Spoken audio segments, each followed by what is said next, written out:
이 시간 함께 예배한 우리 성도님들을 우리 한 사람 한 사람 축복합니다. 우리 믿음을 가지고 아멘으로 응답하시기 바랍니다. 평안하십시오. 성령 충만하십시오. 이 시간에 말씀을 통하여서 2025년 한 해 여러분 주님이 주시는 그 온전한 축복을 잘 누리는, 풍성하게 누리는 여러분의 믿음과 삶이 되기를 간절히 축복합니다. 우리의 믿음을 한번 돌이켜 보면, 우리의 신앙생활을 한번 돌이켜 보면 가장 많이 사용하는 단어들이 있는데 그 중에 하나가 바로 받는다입니다. 우리는 받는다라는 말을 자주 사용하죠.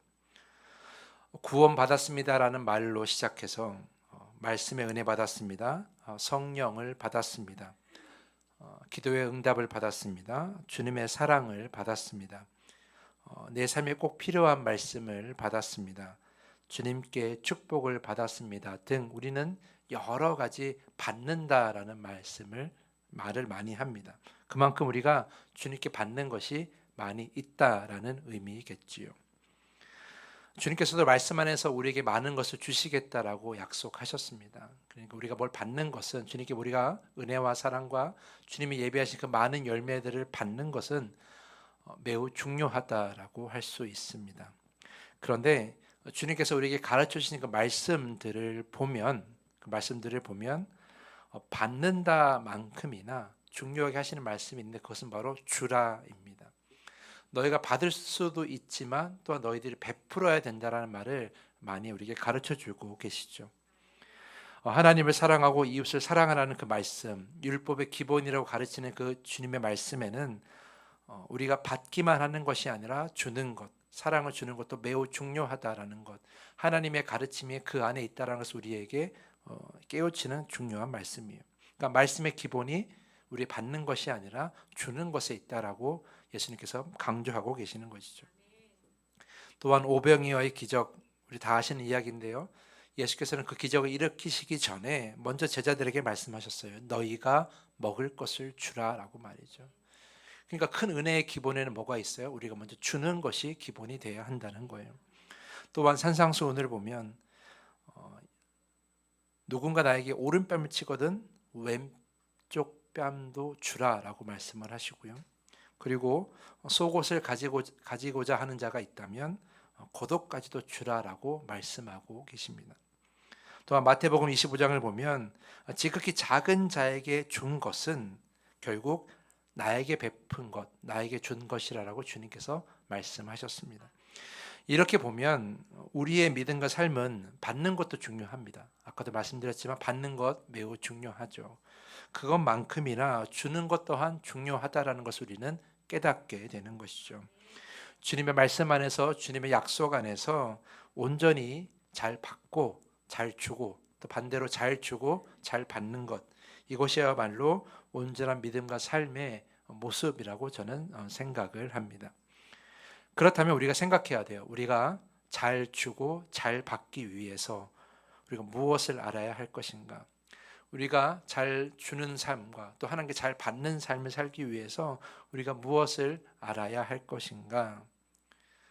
우리가 어떤 물건을 주고 받을 때 또는 어떤 물건을 살 때 우리가 무엇을 합니까? 계산을 하게 돼 있어요. 손해보지 않기 위해서, 또 잘못된 이득을 취하지 않기 위해서 우리는 분명하게 계산을 합니다.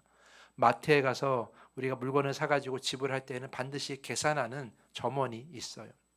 셀프로 계산하더라도 어쨌든 계산기를 사용하게 되어 있어요. 그러니까 계산이 필요하다라는 거죠. 잘 주고받기 위해서는 계산이 필요합니다. 우리가 어떤 일을 했을 때 그에 합당한 월급을 받기 위해서도 정확한 계산이 필요하죠. 몇 시간을 일했고 또 얼마나 쉬었고 또 초과 근무는 얼마나 했으며 또 원천 징수는 얼마인가를 잘 따져서 우리가 받을 월급을 정확하게 계산해야 하는 거예요. 그러니까 우리가 주고받는 것을 잘 하기 위해서는 뭐가 필요해요? 정확한 계산이 필요하다라는 거죠. 마찬가지로 하나님은 우리에게 누군가 주는 것을 요구하시기도 하셨고 우리에게 또 주는 것을 약속하시기도 하셨어요. 그러니까 하나님과 우리의 사이에 주고받는 것이 잘 이루어져야 되는데 그것을 명확하게 계산하기 위해서 하나님은 계산기를 사용하신다라는 거예요. 하나님의 계산기가 있다라는 거죠. 그래서 오늘 설교 제목이 하나님의 계산기예요. 여러분 또 오해하지 마십시오. 또 하나님의 계산기 들고 있다고 목사님 말씀하셨다고 그렇게 오해하지 마시고, 제가 드리고 싶은 말씀은 이거예요. 하나님께서 우리에게 은혜와 사랑과 축복을 주실 때, 베푸실 때는 그냥 주는 것이 아니라 명확한 기준, 그 계산법이 있다라는 거예요. 제가 그것을 여러분들과 오늘 나누고자 하는 것이죠. 그래서 하나님의 계산기라는 그런 설교의 제목을 정하게 되었습니다.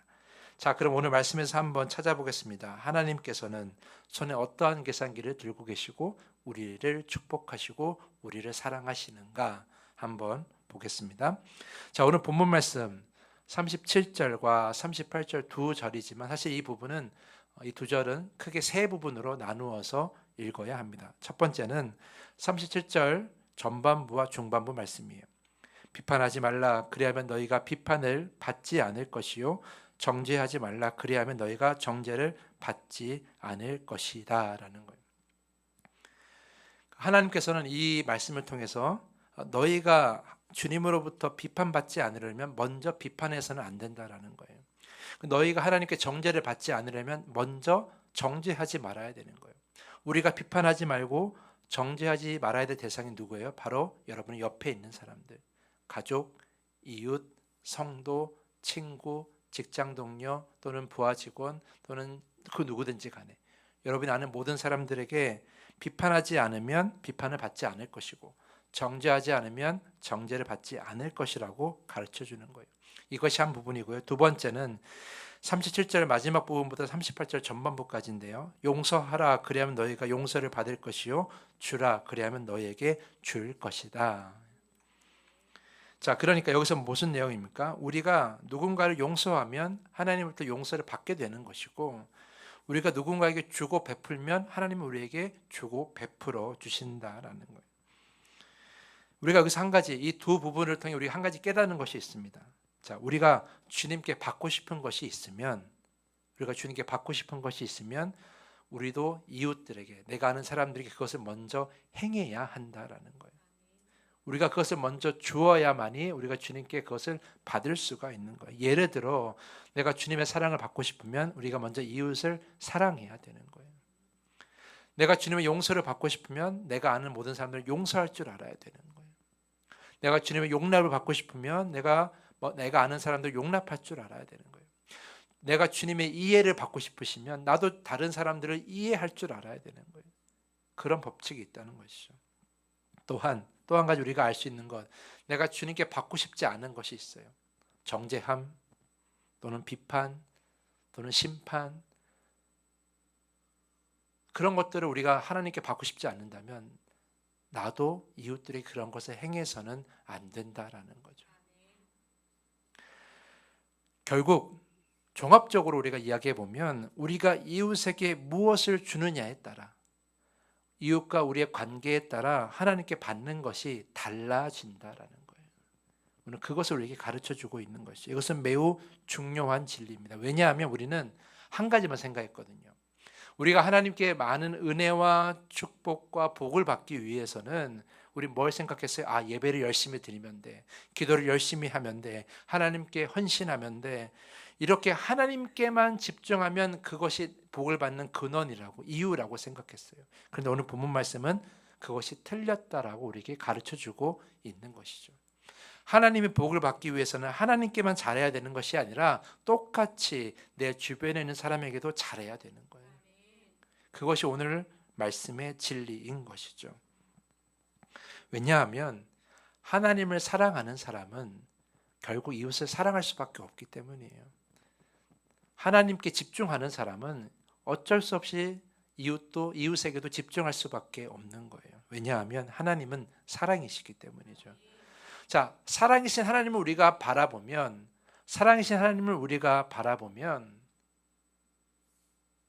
그 사랑이 우리에게 임하게 되고 그 사랑으로 우리 주변 사람들을 사랑할 수밖에 없어요. 왜냐하면 하나님의 사랑을 넘쳐나기 때문이죠. 요한일서 4장 20절 말씀 보면 누구든지 하나님을 사랑하노라 하고 그 형제를 미워하면 이는 거짓말이라, 이렇게 얘기하고 있어요. 형제를 사랑한다고 말하면 당연히 하나님을 사랑해야 되는 것이고, 하나님을 사랑한다고 말하면 당연히 형제도 사랑해야 되는 거예요. 어느 한쪽만은 이루어지지 않는다라는 거죠. 그렇기 때문에 하나님께 집중하는 사람은, 하나님을 사랑하는 사람은 당연히 이웃도 사랑하고 집중할 수밖에 없다라는 거죠.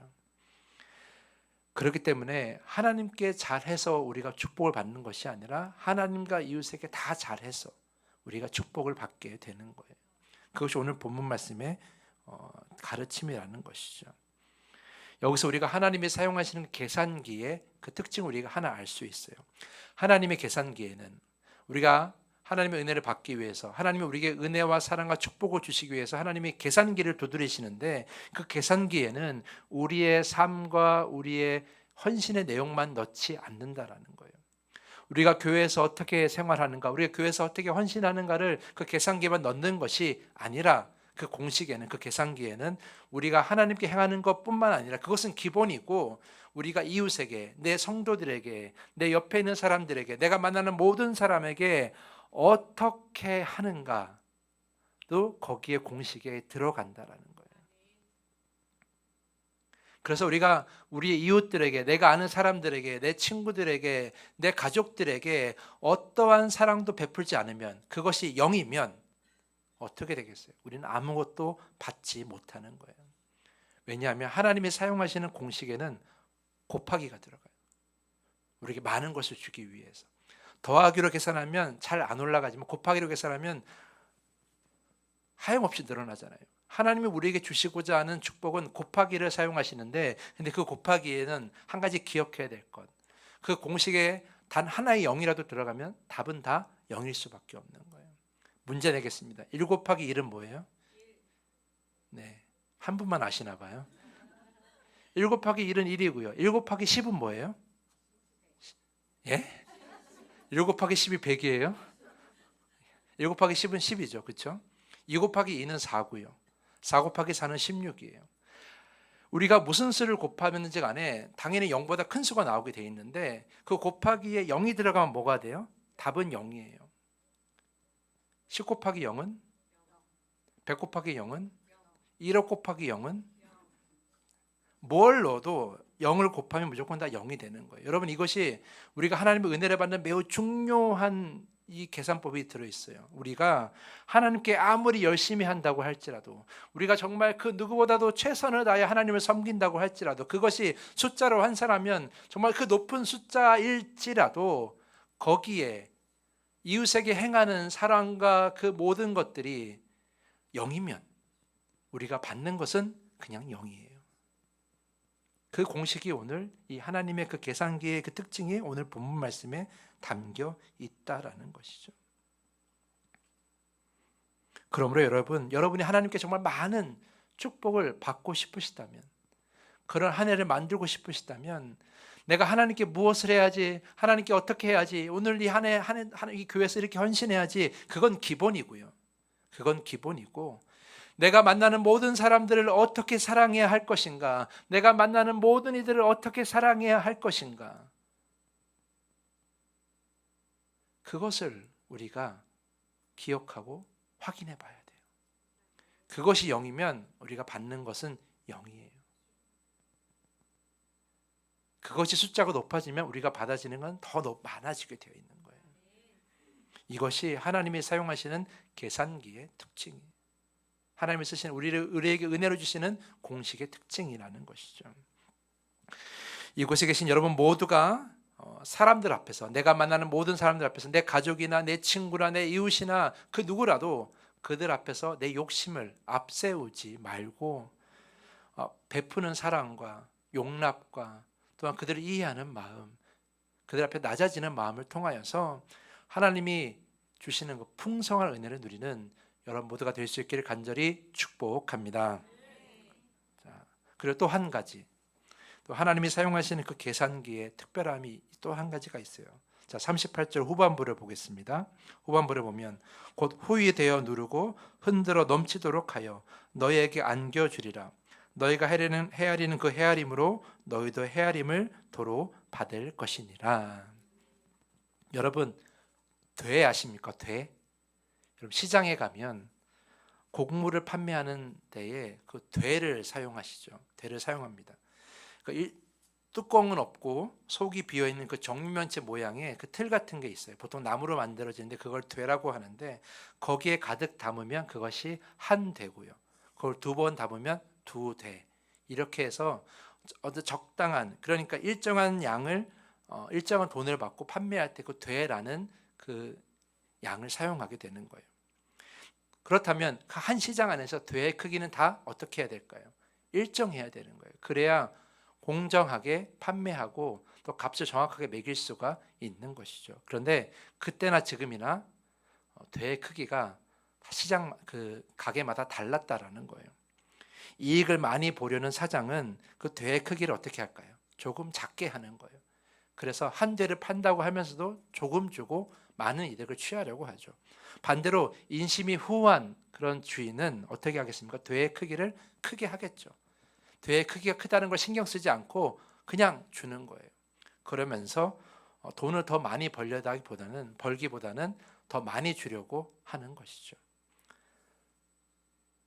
당시에도 그렇게 물건을 팔 때에 되를 크기를 다르게 했다라는 거예요. 오늘 예수님도 그 말씀을 하고 계시는 거예요. 그래서 너희가 헤아리는 그 헤아림으로 너희도 헤아림을 도로 받을 것이다.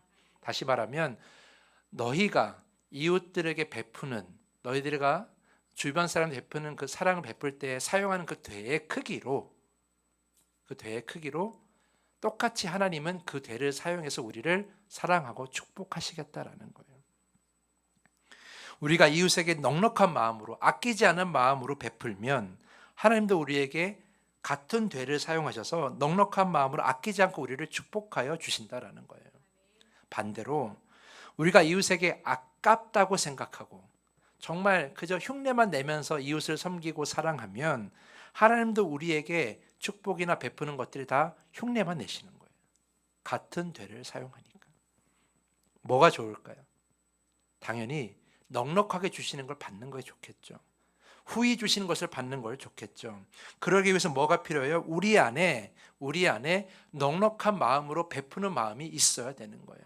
우리가 이웃들에게 무엇인가 베풀고 우리가 나눌 때에 우리가 그것을 열심히 애쓰려고 할 때에 우리가 가지고 있는 그 되가 작아서는 안 된다라는 거예요. 커야 된다라는 거예요. 크면 클수록 내가 손해보는 것 같지만 크면 클수록 하나님이 더 채워주시는 거예요. 그것이 하나님 우리를 축복하시는 방법, 우리에게 주시고자 하는 그 복과 은혜를 계산할 때 쓰는 방법이라는 거죠. 어떤 성도님들은 이렇게 말씀하실지 몰라요. 왜 그렇게 불공평합니까? 하나님이 똑같이 사랑하신다는데 우리에게 주신 사랑도 똑같은 되의 크기로 똑같이 베풀어야 되는 거 아닙니까? 이렇게 말씀하실 수도 있어요. 엄밀히 말하면 맞아요. 아까 제가 말씀드렸지만 시장 안의 되의 크기는 어떻게 해요? 다 같아야 되는 거예요. 같은 양으로 팔아야 그것이 공정한 거죠. 하지만 하나님께서 이미 우리에게 말씀하신 거예요. 내가 너희들에게 사용하는 되는 다 같지 않을 것이다. 그렇게 이미 말씀하신 거예요. 계산기를 보면 하나님이 쓰시는 계산기는 고장난 거예요. 똑같은 결과를 베푸는 것이 아니라 계산기가 다를 수가 있다라는 것이죠. 누군가에는 큰 대로 넉넉하게 주고 누군가에는 작은 대로 겨우겨우 우리에게 은혜를 베풀어 주신다는 거 하나님은 우리에게 말씀하고 계시는 거예요.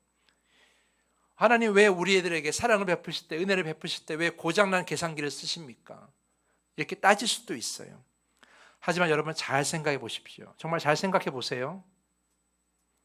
하나님의 계산기가 고장나지 않고 정확했다면 우리가 주님께 구원을 받았겠습니까?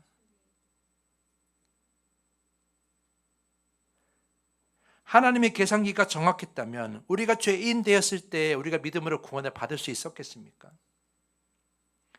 하나님의 계산기가 고장나지 않고 정확했다면 예수님께서 십자가를 지시러 이 땅에 내려오셨겠습니까?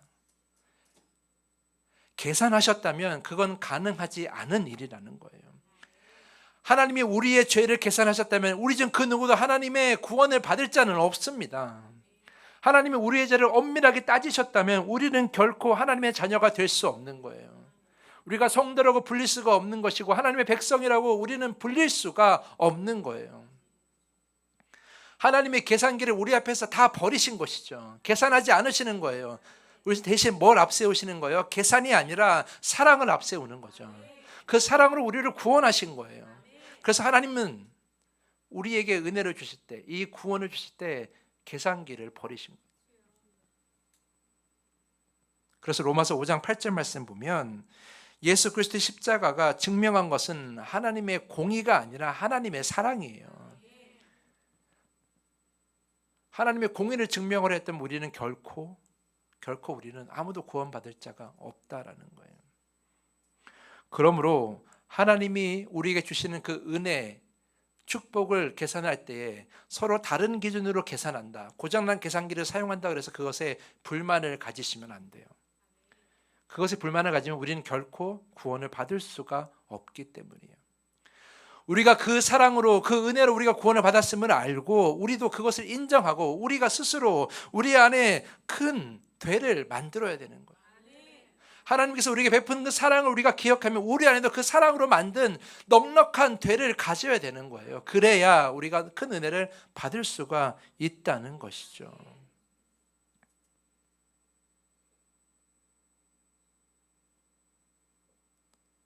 사랑하는 성도 여러분,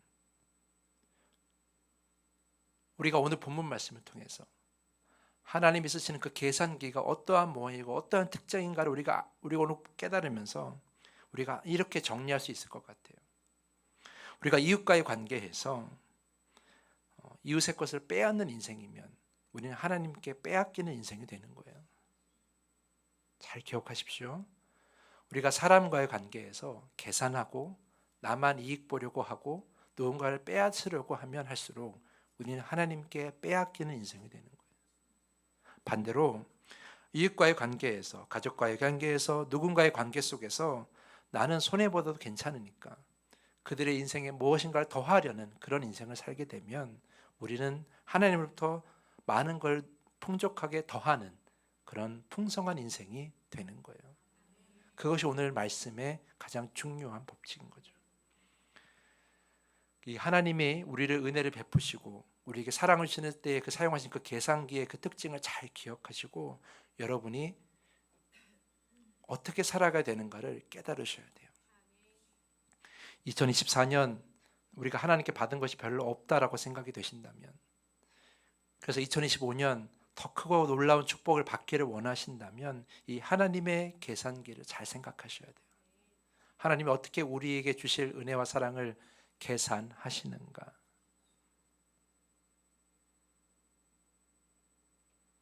그 계산법을 잘 기억하시고 2025년에는 지금보다 더 풍성한 복과 은혜를 누리는 여러분 모두가 되시길 간절히 축복하면서 오늘 말씀을 마치겠습니다.